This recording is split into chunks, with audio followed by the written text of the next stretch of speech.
Hello, എല്ലാവർക്കും LLB ജംഗ്ഷന്റെ പുതിയൊരു വീഡിയോയിലോട്ട് സ്വാഗതം. ഇന്ന് നമ്മളിവിടെ ഡിസ്കസ് ചെയ്യാൻ പോകുന്നത് ടെക്നിക്കൽ റൂൾ ഓഫ് ഇന്റർപ്രിട്ടേഷൻ എന്നുള്ള ടോപ്പിക്കിനെ കുറിച്ചിട്ടാണ്. അപ്പോൾ നമുക്ക് ഒട്ടും വൈകിക്കാണ്ട് തന്നെ വീഡിയോയിലോട്ട് പോകാം.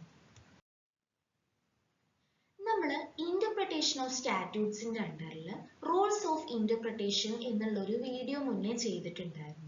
സോ ആ ഒരു വീഡിയോയിൽ നമ്മൾ ലിറ്ററൽ റൂൾ ഓഫ് ഇന്റർപ്രിട്ടേഷനെ കുറിച്ചിട്ടും ഡിസ്കസ് ചെയ്തിട്ടുണ്ടായിരുന്നു. സോ ലിറ്ററൽ റൂൾ ഓഫ് ഇന്റർപ്രിട്ടേഷന്റെ അണ്ടറിൽ വരുന്ന ഒരു റൂളാണ് ടെക്നിക്കൽ റൂൾ ഓഫ് ഇന്റർപ്രിട്ടേഷൻ എന്ന് പറയുന്നത്.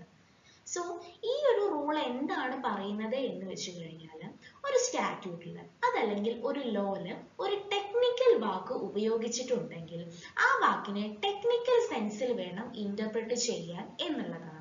സോ ഒരു നിയമത്തില് അതല്ലെങ്കിൽ ഒരു സ്റ്റാറ്റ്യൂട്ടില് ഒരു ടെക്നിക്കൽ വാക്ക് ഉപയോഗിച്ചിട്ടുണ്ടെങ്കിൽ ആ വാക്കിനെ ടെക്നിക്കൽ സെൻസിൽ വേണം ഇന്റർപ്രറ്റ് ചെയ്യാൻ എന്നുള്ളതാണ് ഈ ഒരു റൂള് മുന്നോട്ട് വെക്കുന്ന ഐഡിയ.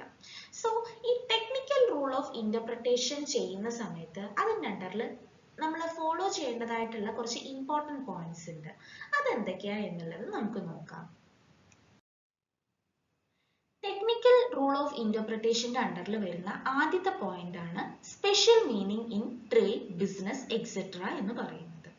സോ ഇവിടെ എന്താണ് പറയുന്നത് എന്ന് വെച്ച് കഴിഞ്ഞാൽ, ഒരു വേർഡ് ഉണ്ട്, ആ വേർഡിന് ഒരു ജനറൽ മീനിങ്ങും ഉണ്ട്, അതുപോലെ തന്നെ ഒരു സ്പെഷ്യൽ മീനിങ്ങും ഉണ്ട് എന്ന് വിചാരിക്കുക.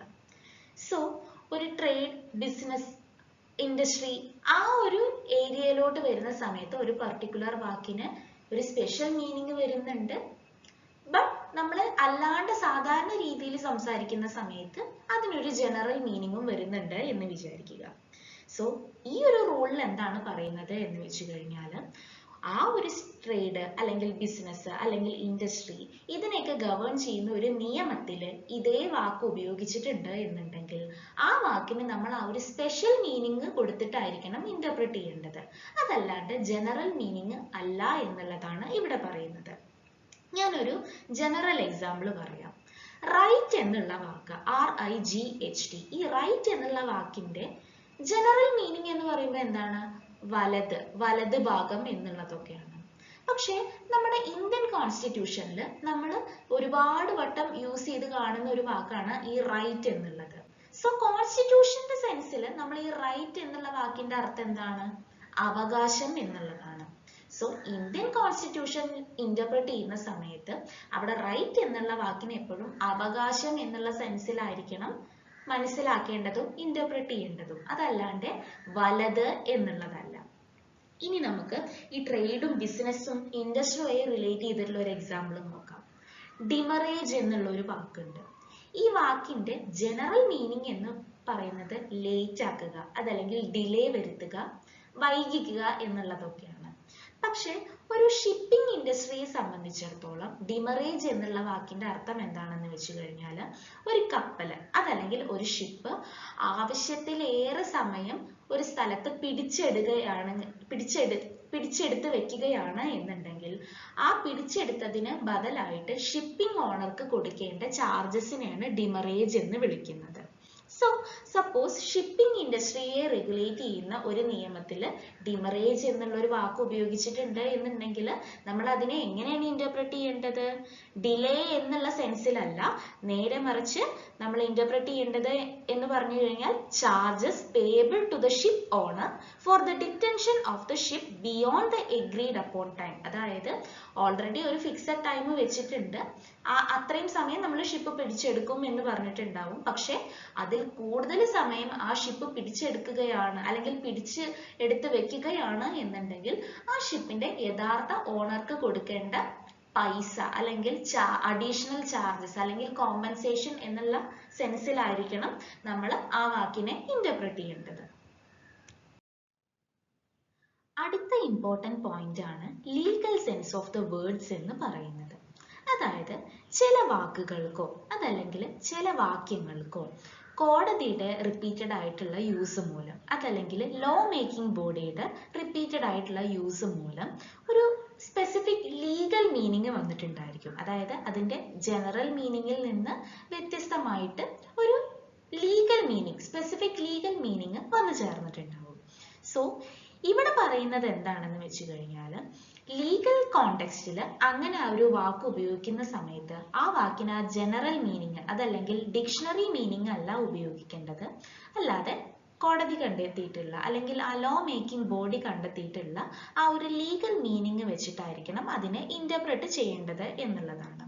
ഇപ്പൊ സപ്പോസ് ആ ഒരു നിയമത്തിൽ സ്പെസിഫൈ ചെയ്ത് പറഞ്ഞിട്ടുണ്ട് ഇതിനെ ആ ഒരു പെർട്ടിക്കുലർ ലീഗൽ മീനിങ് അല്ല ജനറൽ മീനിങ് ആണ് കൊടുക്കേണ്ടത് എന്ന് പറഞ്ഞിട്ടുണ്ടെങ്കിൽ അവിടെ ആ ജനറൽ മീനിങ് വെച്ചിട്ടാണ് ഇന്റർപ്രറ്റ് ചെയ്യേണ്ടത്.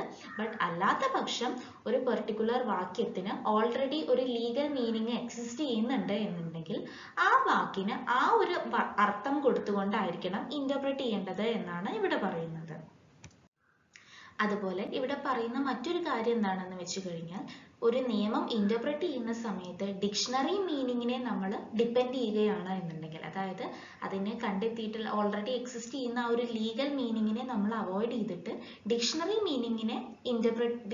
മീനിങ്ങിന്റെ മുകളിൽ റിലൈ ചെയ്തിട്ട് ആ നിയമത്തിനെ അങ്ങനെ ഇന്റർപ്രറ്റ് ചെയ്യുകയാണ് എന്നുണ്ടെങ്കിൽ ആ നിയമം അതല്ലെങ്കിൽ ആ ഒരു ഡെഫിനിഷൻ എന്ന് പറയുന്നത് മിസ്ലീഡിങ് ആവാൻ സാധ്യതയുണ്ട്. സോ അതുകൊണ്ട് തന്നെ എപ്പോഴും ലീഗൽ മീനിങ്ങിലായിരിക്കണം ഇന്റർപ്രറ്റ് ചെയ്യുന്ന സമയത്ത് റിലേ ചെയ്യേണ്ടത് എന്നുള്ളതാണ് ഇവിടെ പറയുന്ന മറ്റൊരു കാര്യം. Legal sense of the words എന്നുള്ള വാക്കിനെ നമുക്ക് ഒരു എക്സാമ്പിൾ എടുക്കാം. അതായത് നെഗ്ലിജൻസ് എന്നുള്ള വാക്കിനെ കുറിച്ചിട്ട് നോക്കാം. നെഗ്ലിജൻസ് എന്നുള്ള വാക്കിന്റെ സാധാരണ അർത്ഥം എന്താണ്? ശ്രദ്ധയില്ലായ്മ, ശ്രദ്ധക്കുറവ്, അശ്രദ്ധ എന്നുള്ളതൊക്കെയാണ്. ബട്ട് ലീഗൽ സെൻസിലോട്ട് വരുന്ന സമയത്ത് ഈ ഒരു നെഗ്ലിജൻസ് എന്നുള്ള വാക്കിന്റെ സ്കോപ്പ് ഇത്തിരിയും കൂടെ കൂടുന്നുണ്ട്. അതല്ലെങ്കിൽ കുറച്ചും കൂടി എക്സ്റ്റെൻഡഡ് വേർഷൻ ആയിട്ടാണ് വരുന്നത്. അതായത് ലീഗൽ സെൻസിൽ നെഗ്ലിജൻസ് എന്ന് പറഞ്ഞു കഴിഞ്ഞാൽ എന്താണ്? ഒരു വ്യക്തിക്ക് ഒരു പർട്ടിക്കുലർ ഡ്യൂട്ടി ചെയ്യാൻ ബാധ്യതയുണ്ട്, ബട്ട് ആ ഒരു ഡ്യൂട്ടി ചെയ്യുന്നതിൽ നിന്ന് അയാൾ ബ്രീച്ച് ചെയ്യുകയാണ്. അതായത് ആ ഡ്യൂട്ടി ചെയ്യുന്നതിൽ നിന്ന് അയാൾ ഫെയിൽ ആവുകയാണ്. സോ ആ ഫെയിൽ മൂലം മറ്റൊരു വ്യക്തിക്ക് എന്തെങ്കിലും ഒരു നാശനഷ്ടം വന്ന് സംഭവിക്കുകയാണ്. സോ അതിനെയാണ് നമ്മൾ എന്ത് വിളിക്കുന്നത്? നെഗ്ലിജൻസ് എന്ന് ഐ ഓഫ് ലോ പ്രകാരം പറയുന്നത്. സോ അവിടെ ഒരു ഡ്യൂട്ടി ഉണ്ടായിരിക്കണം, ആ ഡ്യൂട്ടിയിൽ എന്തെങ്കിലും ബ്രീച്ച് സംഭവിച്ചിട്ടുണ്ടായിരിക്കണം, ആ ബ്രീച്ച് മൂലം മറ്റൊരു വ്യക്തിക്ക് എന്തെങ്കിലും ഒരു നാശനഷ്ടം സംഭവിച്ചിട്ടുണ്ടായിരിക്കണം. ഇതിനെയാണ് നമ്മൾ എന്ത് വിളിക്കുന്നത്? നെഗ്ലിജൻസ് എന്ന് വിളിക്കുന്നത്. ഇനി നമുക്കൊരു കേസ് ലോ നോക്കാം. Union of India versus Garware Nylons limited.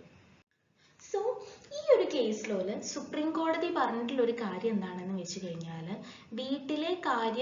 വീട്ടിലെ എന്തെങ്കിലും ഒരു അർജന്റ് ആയിട്ടുള്ള ഒരു കാര്യം പെട്ടെന്ന് നടത്താൻ വേണ്ടിയിട്ടോ അതല്ലെങ്കിൽ അഗ്രികൾച്ചറൽ ലാൻഡിലോട്ട് കുറച്ച് ഫെർട്ടിലൈസേഴ്സോ മാനുവറോ വാങ്ങാൻ വേണ്ടിയിട്ട് ഭർത്താവ് ഭാര്യയുടെ കയ്യിൽ നിന്ന് കുറച്ച് പൈസ ആവശ്യപ്പെടുകയാണ് എന്നുണ്ടെങ്കിൽ അതിനെ നമുക്ക് സ്ത്രീധനം അതല്ലെങ്കിൽ ഡൗറി ആയിട്ട് കണക്കാക്കാൻ പറ്റില്ല എന്നുള്ളതാണ്. അതായത് കോടതി ഓൾറെഡി ഡൗറിക്ക് ഒരു ലീഗൽ മീനിങ് കൊടുത്തിട്ടുണ്ട്. അതിൻ്റെ അണ്ടറിൽ വരുന്ന കാര്യങ്ങളെ മാത്രമാണ് നമുക്ക് എന്ത് ചെയ്യാൻ പറ്റുള്ളൂ? ഡൗറി ആയിട്ട് കണക്കാക്കാൻ പറ്റുള്ളൂ. അതല്ലാണ്ട് ഇപ്പോൾ വീട്ടിൽ പച്ചക്കറി വാങ്ങാനുള്ള പൈസ ഇല്ല, സോ അതിന് ഭാര്യയുടെ വീട്ടുകാരോട് ചോദിക്കുന്നതോ അതല്ലെങ്കിൽ അവർക്ക് എന്തെങ്കിലും ഒരു അഗ്രികൾച്ചറൽ ലാൻഡ് ഉണ്ട്, അപ്പൊ അവിടെ തക്കാളി ചെടിക്ക് ഇടാൻ വളം വാങ്ങാനായിട്ട് ഭാര്യയുടെ വീട്ടിൽ നിന്ന് പൈസ ചോദിച്ചു കഴിഞ്ഞാലോ അതിനെ എന്ത് ചെയ്യാൻ പറ്റില്ല? സ്ത്രീധനായിട്ട് കണക്കാക്കാൻ പറ്റില്ല എന്നുള്ളതാണ് ഇവിടെ ഹെൽഡ് ചെയ്തിട്ടുള്ളത്. ഇന്നത്തെ ഈ വീഡിയോ നിങ്ങൾക്ക് എഫക്റ്റീവായി തോന്നിയെങ്കിൽ വീഡിയോ ലൈക്ക് ചെയ്യാനും ഷെയർ ചെയ്യാനും മറക്കരുത്. അതുപോലെ ചാനൽ ഇതുവരെ സബ്സ്ക്രൈബ് ചെയ്യാത്തവർ ചാനൽ സബ്സ്ക്രൈബ് ചെയ്യാനും മറക്കരുത്. So thank you for watching the video.